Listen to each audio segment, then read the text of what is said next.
Peru colonel was burned alive with a shagohod during Operation Snake Eater 20 years ago.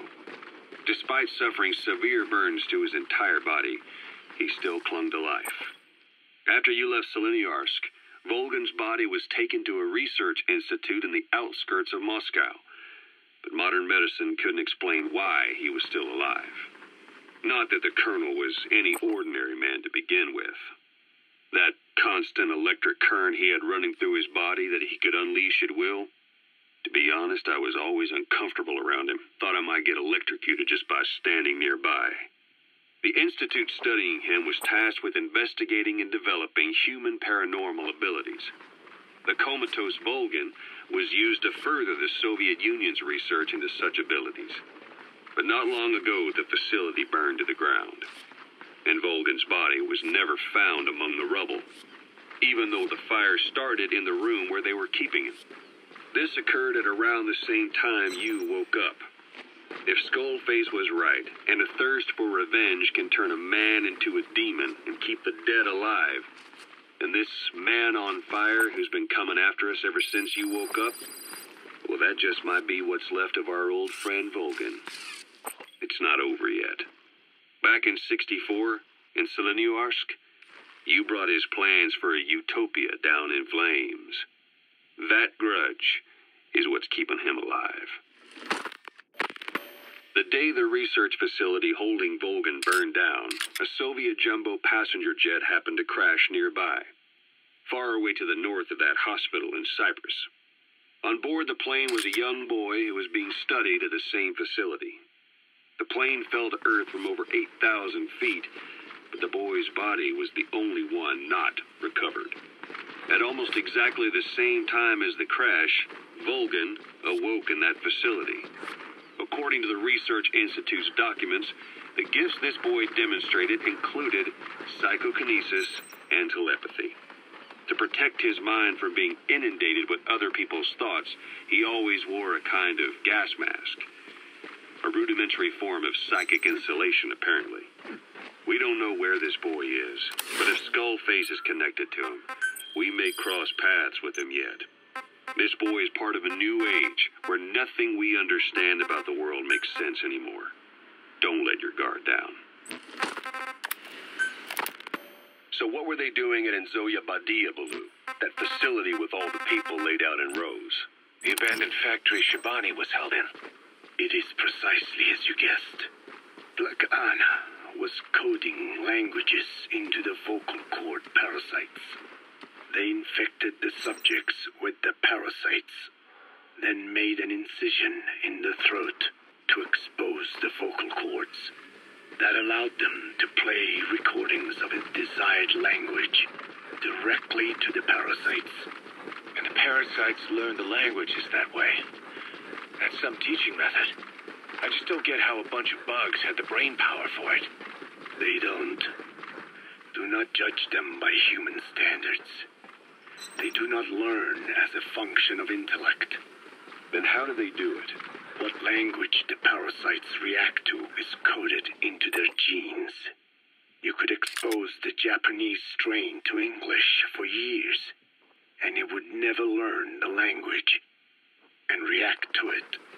The pronunciation, rhythm, and structure are different. But what about, say, Spanish and Portuguese?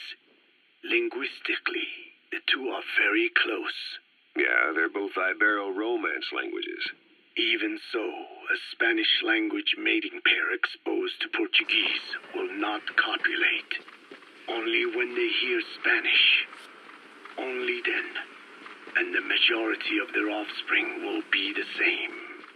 So it's a literal case of a mother tongue. But if that's so, I don't see how the different strains can be created in the first place. Well, among the many thousands of offspring, there may be just a few that react to Portuguese. You're talking about mutations. Correct. Playing the tapes helps to identify the mutant strains. Those specimens are then isolated and bred with one another.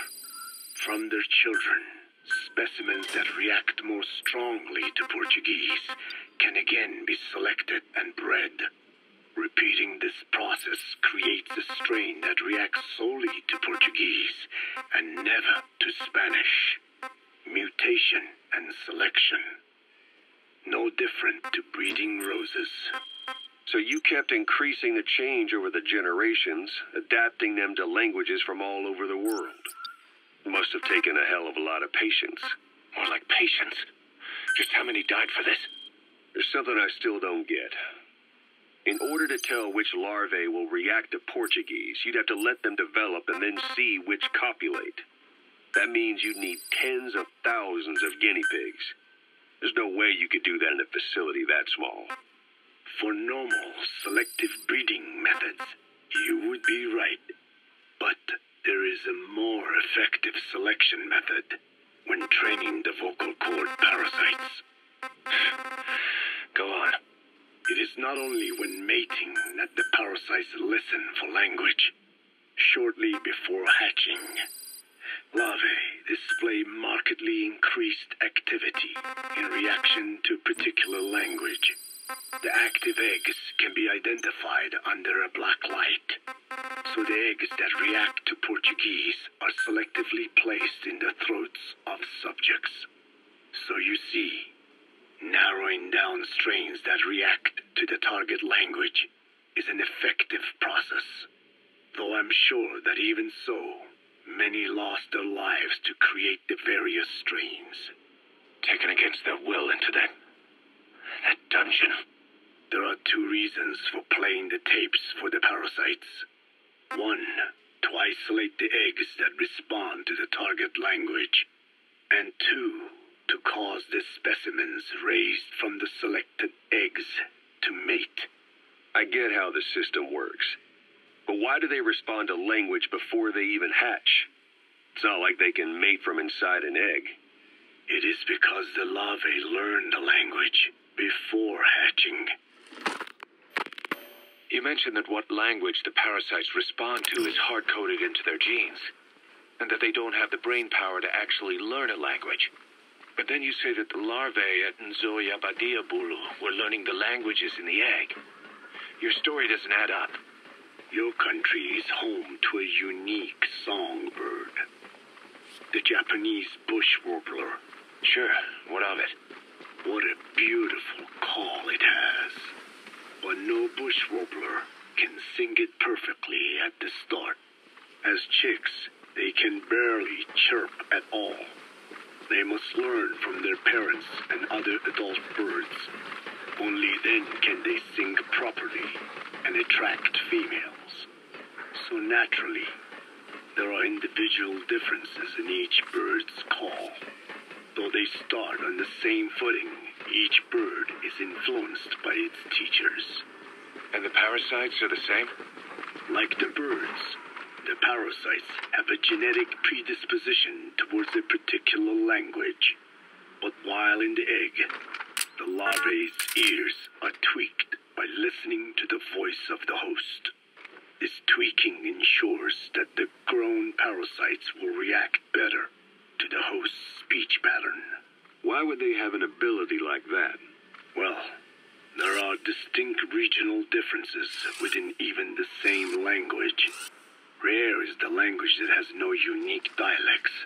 Yes, learning the host's speech pattern before hatching attunes the larvae to whatever twist of pronunciation it will encounter.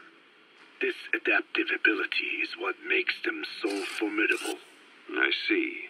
So a language requires selective breeding, but the parasites can learn dialects by themselves. Of course, having the egg-stage larvae listen to the tapes in the factory was not meant to teach them. It was more important to use that trait of theirs to identify the mutated strains. As I mentioned earlier, is that really accurate enough to use as a weapon? You could wipe out a neighboring ethnic group by accident if their pronunciation is too close. What you say is true. In that sense, they are imperfect as ethnic cleansers. But for his purposes, they are good enough. His objective was not to exterminate any one ethnic group, but to render the world's lingua franca, English,